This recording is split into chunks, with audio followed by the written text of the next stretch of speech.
जय हिंद दोस्तों। झारखंड के लगभग सभी जिलों में चौकीदार की बहाली चल रही है। उसमें से सिमडेगा और रामगढ़ दो जिले हैं जिसका बहाली प्रक्रिया पूर्ण हो चुकी है। सिमडेगा की जो सीट थी उसमें 9 सीट ईडब्ल्यूएस का था, जिसमें से 8 सीट जो है खाली गया है। वहां पर सिर्फ और सिर्फ एक कैंडिडेट ईडब्ल्यूएस के कैटेगरी से क्वालिफाई किया है। तो ईडब्ल्यूएस सीट का खाली जाने का क्या वजह है? सर्टिफिकेट नहीं दिखाने की वजह से ईडब्ल्यूएस वाले कैटेगरी में फाइट करने वाले कैंडिडेट्स को रनिंग करने नहीं दिया गया। वजह यही रहा कि ईडब्ल्यूएस का सीट खाली चला गया। तो ऐसा क्या कंडीशन है कि कैंडिडेट्स ईडब्ल्यूएस का सर्टिफिकेट नहीं बना पा रहे हैं? इसी के विषय में कंप्लीट इन्फॉर्मेशन देने के लिए मैं आज आप सबों के समक्ष उपस्थित हूँ। आज मैं आपको बताऊंगा कि ईडब्ल्यूएस सर्टिफिकेट कैसे बनता है, उसके प्रोविजंस क्या हैं, फॉर्म कहाँ से मिलेगा और किस प्रकार अप्लाई करना होगा। आपको कहीं कहीं ब्लॉक में भी यह कहते हुए मिलेंगे कि ईडब्ल्यूएस सर्टिफिकेट सिर्फ और सिर्फ जनरल का बनता है। तो देखिए आगे मैं फॉर्म डाउनलोड करने से लेकर फॉर्म अपलोड करने और क्या क्या कंडीशन है जिसके आधार पे आपका ईडब्ल्यूएस रिजेक्ट हो सकता है उसे भी बताने का कोशिश करूँगा। दोस्तों, ये जो वीडियो मैं बनाया हूँ वो जो ईडब्ल्यूएस से फाइट करके सेलेक्ट हुई हैं उनसे बात करने के बाद मैंने कंप्लीट इन्फॉर्मेशन लिया है कि किस प्रकार ईडब्ल्यूएस का सर्टिफिकेट बनता है। उसके बाद ही मैं आपको बताने का कोशिश किया हूँ। आप इसको देखें और समझें। तो देखिए, सबसे पहले आपको पीडीएफ फॉर्म डाउनलोड करना पड़ेगा। अब देखिए यहाँ मैं सर्च किया हूँ पहले से ईडब्ल्यूएस फॉर्म पीडीएफ झारखंड लिख करके आप सर्च करेंगे। इसको सर्च करने से आपका यहाँ पर देखिए झारसेवा.झारखंड.gov.in का एक वेबसाइट खुलकर आ रही है। इसको आपको ओपन करना है। इसको ओपन करने से देखिए ये पीडीएफ है, आप इसको डाउनलोड कर सकते हैं यहाँ से। देखिए मैं डाउनलोड कर लिया हूँ।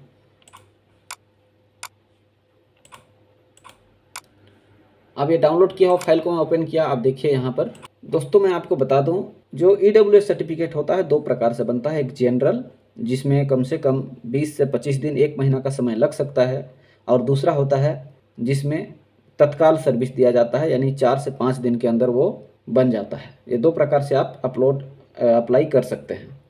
तो ये जो परिशिष्ट 1 है यह जनरल अप्लाई करने का फॉर्म है।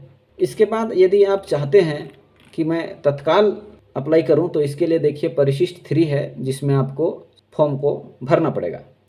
अब देखिए मैं आपको सबसे पहले जनरल जो अप्लाई होता है उसके विषय में बताता हूं। जनरल अप्लाई करने के लिए आपको परिशिष्ट 1 का फॉर्म भरना है। तो यहाँ देखिए वित्तीय वर्ष जो है उसमें आपको पिछले वर्ष का वित्तीय वर्ष, जैसे अभी 2024-25 चल रही है तो आपको 2023-24 यहाँ पर लिखना है। उसके बाद आवेदक का नाम है, स्थानीय निवासी प्रमाण पत्र, उसका नाम, प्रमाण पत्र का संख्या और इशू करने का डेट आपको डालना है। मोबाइल नंबर भी आपको डालना होगा। जन्म तिथि आप डालेंगे, लिंग डालेंगे, जाति, धर्म, आवासीय पता कहाँ है, ये सभी चीज़ें आप डालेंगे।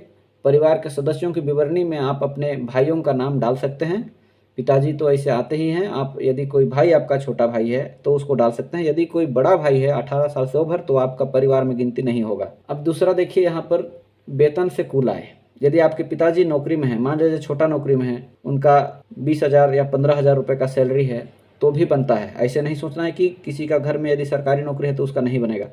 उसका जो आय है वो 8 लाख से कम होना चाहिए, 5 एकड़ से कम उसका ज़मीन होना चाहिए, और 1,000 स्क्वायर फीट से घर का जो साइज है वो कम होना चाहिए। उसके बाद कृषि योग्य भूमि आपको दिखा रहा है, तो यहाँ पर आप कृषि योग्य भूमि 5 एकड़ से कम हो तभी जा करके आपका बनेगा।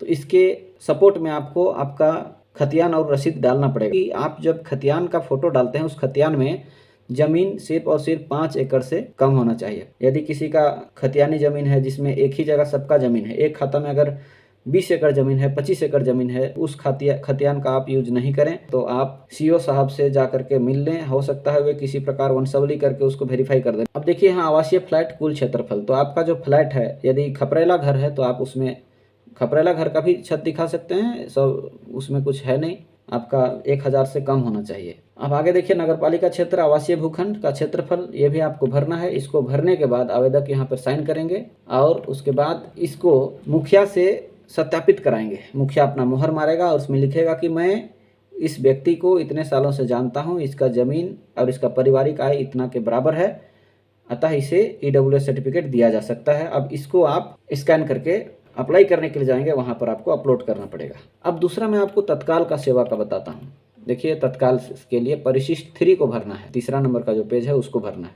अब यहाँ पर तत्काल सेवा के लिए सेवा में तो आपको लिखना है अंचल अधिकारी महोदय, आपका जो अंचल है उसका नाम, महाशय, मुझे जिस संस्थान से, जैसे आपको चौकीदार के लिए भरना है तो उपायुक्त सह जिला दंडाधिकारी का कार्यालय द्वारा दिनांक इतना इतना तक, देखिए जब आपका रनिंग का जब डेट आता है तो वहाँ पर लिखा हुआ रहेगा कि आपको इतना तारीख तक ये डॉक्यूमेंट लेकर रनिंग के लिए उपस्थित होना अनिवार्य है। उस पेज को यहाँ पर लिखना पड़ेगा। जैसे आपको बोला गया था कि 28 तारीख तक रनिंग के लिए इन डॉक्यूमेंट के साथ उपस्थित होंगे, जिसमें EWS भी लिखा हुआ था, तो उस पेज को आपको यहाँ पर आपको लिखना है और इसका सपोर्ट के लिए उसको भी इस फाइल के इस फॉर्म के पीछे अटैच करना होगा। उसके बाद यहाँ पर विश्वास महाजन अपना हस्ताक्षर डालना है, स्थान डालना है और कौन सा डेट में आप भर रहे हैं उसको डालना है, नाम, पिता का नाम, अस्थायी पता, मोबाइल नंबर वगैरह भरना है। अब इसको भरने के बाद यहाँ कार्यालय में CO साहब भरेंगे, CO साहब के जो कर्मचारी होंगे वो भरेंगे और उसके बाद यहाँ पर CO साहब ही मुहर सहित अपना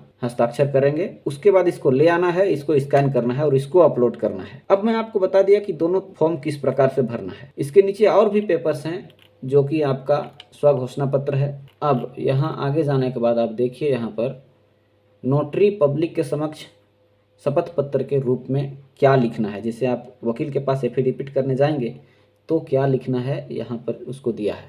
सेम फॉर्मेट आप टाइप करा सकते हैं, वकील अपने हिसाब से भी बनाते हैं, लेकिन उनको बोलिए जो वकील नहीं जानते हैं वो गलत बना सकते हैं। वैसे स्थिति में आपका फॉर्म रिजेक्ट हो जाएगा, तो आप उसको बताइए कि इस प्रकार से नोटरी बनाना है, इस प्रकार से एफिडेविट करना है, वो बताएंगे। शपथकर्ता का हस्ताक्षर बनाएं और उसके बाद आप उसको भी अपलोड करना पड़ता है। अब आगे मैं बताता हूं कि आपको फॉर्म अप्लाई करते समय किन किन चीज़ों को अपलोड करना पड़ेगा। जब आप प्रज्ञा के अंदर जाएंगे इस सभी चीज़ों को साइन कराने के बाद तब आपको किन किन चीज़ों को अपलोड करना पड़ेगा। उसमें सबसे पहले आपका जाति प्रमाण पत्र, दूसरा रेसिडेंशियल सर्टिफिकेट, तीसरा आपका पहचान पत्र यानी आधार कार्ड, चौथा हो गया यदि आप तत्काल वाला भर रहे हैं तो किस ऑफिस के द्वारा आपको तत्काल मांगा गया है, कितना तिथि तक आपको देना है वो भरेंगे। उसके बाद आपको खतियान और खतियान के बाद रसीद जिसमें 5 एकड़ ज़मीन से कम होना चाहिए, ये चीज़ ध्यान दें आप लोग। अब यहाँ टर्म्स एंड कंडीशन, आप उस जिला से बिलोंग करें जहाँ पर OBC का आरक्षण नहीं है। OBC का आरक्षण यदि किसी जिला में है तो आपको EWS सर्टिफिकेट नहीं दिया जाएगा। तो इन सभी चीज़ों को सीरियल वाइज सीरियल आपको लेकर प्रज्ञा केंद्र जाना है। वैसे प्रज्ञा केंद्र का चुनाव करें जो पहले कभी EWS सर्टिफिकेट किसी का बनाया हो, अन्यथा कोई प्रज्ञा केंद्र वाले यही कहते हैं कि OBC वालों के लिए EWS का ऑप्शन नहीं दिखाता है, उन्हें पता नहीं है, अथवा वे ऐसा जिला में है जहां पर OBC का सीट है, तो उस जिले में OBC से फॉर्म भरने वाले को EWS का ऑप्शन नहीं आता है। तो वीडियो काफ़ी लंबा हो रहा है, जो कोई पहले से बना चुका हो उससे एक बार कंसल्ट करें, उसके बाद आप बनवाएं। आज के लिए इतना ही। अगर वीडियो अच्छा लगा हो तो दोस्तों को अब चैनल को सब्सक्राइब करें और दोस्तों को शेयर करें। वैसे दोस्त को ज़रूर शेयर करें जिससे जानकारी नहीं है, जो कम नंबर ला रहा हो तो उसे भी लाभ मिल सकती है। Thank you. जय हिंद।